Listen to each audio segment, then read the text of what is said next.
Alors, vous savez qu'actuellement, je m'intéresse beaucoup à,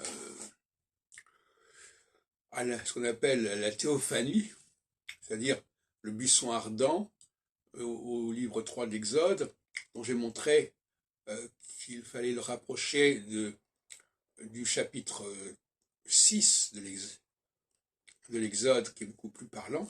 Parce que dans le chapitre 6 de l'Exode, Yahvé se présente, il dit Shmi, Shmi, mon nom, et Yahvé, alors que dans le chapitre 3, il se cache sous le terme de Asher.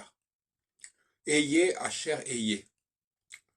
Il ne dit pas qu'il est Yahvé. D'ailleurs, au chapitre 6, il dit « Je n'ai pas révélé mon identité jusqu'à présent ». Et Asher, ça commence par un Aleph, comme d'ailleurs les trois mots Ayez, Asher, ayez, trois fois Aleph, Aleph qui est la première lettre de l'alphabet hébraïque tel qu'on le connaît. Mais c'est aussi une expression qu'on emploie beaucoup dans les bénédictions.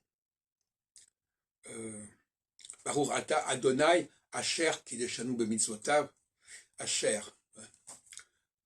Dieu soit béni qui nous a sanctifiés par ses commandements. Et on peut dire aussi Asher motzi et alechem min haaretz, etc.